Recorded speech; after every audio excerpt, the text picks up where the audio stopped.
ఔషధాలను తయారు చేయాలని తక్కువ ధరలో ఈరోజు పాల్గొని ఉన్న ఈ క్యాన్సర్ డిజీజ్ నిరోధించడానికి చేస్తా ఉన్న ప్రయత్నంలో కొనసాగించాలని 4 సంవత్సరాల క్రితం ఆలోచన చేయటం ఈరోజు మా ప్రభుత్వం పూర్తి స్థాయిలో వారికి సహకరించి ఇంత పెద్ద ఎస్టాబ్లిష్మెంట్ ఒకవైపు ఆంకాలజీ పూర్తి స్థాయి డిపార్ట్మెంట్ ఇంకోవైపు సాఫ్ట్ జెల్కి సంబంధించి ఆంకాలజీకి సంబంధించిన క్యాప్సూల్స్ తయారు చేయటం ఒక ప్రధానంగా అధునాతనంగా అడ్మినిస్ట్రేటివ్ బిల్డింగ్ని ఏర్పాటు చేసుకోవటం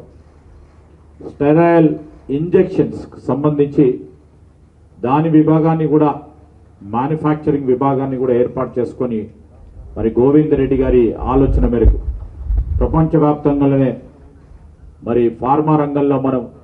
ఏ విధంగానైతే దూసుకెళ్తా ఉన్నామో మేము కూడా ముందుకుంటామని ఈరోజు గోవింద్ రెడ్డి గారి ఆధ్వర్యంలో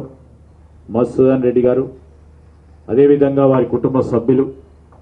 ఈరోజు సిరో ఫార్మాకు సంబంధించిన మరి సిబ్బంది మిత్రులు అందరితో పాటు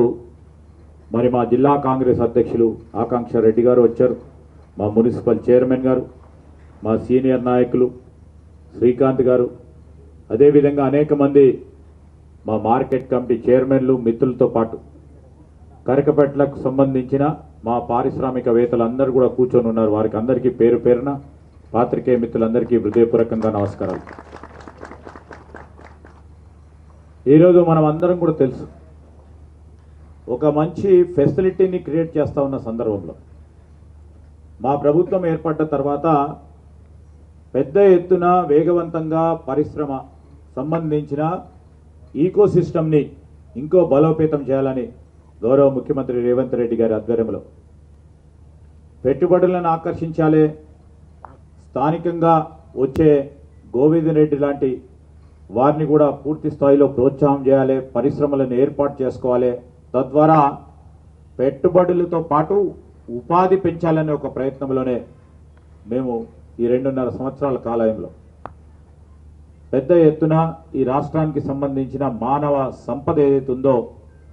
మరి మొత్తం ప్రపంచానికి తెలియజేస్తూ రండి మాతో కలిసి ప్రయాణం చేద్దాం, వాణిజ్యాన్ని పెంచుదాం, మా రాష్ట్రాన్ని అభివృద్ధి పదంలో నడపడానికి మీ సహకారాన్ని కోరుతా ఉన్నామని మీరు చూస్తూ ఉంటారు. ముఖ్యమంత్రి గారు కానీ శ్రీనివాస్ రెడ్డి గారే కానీ మేమే కానీ మా మిత్రులందరం కూడా ఈరోజు ఈ రాష్ట్రాన్ని మొత్తం పారిశ్రామిక రంగంలో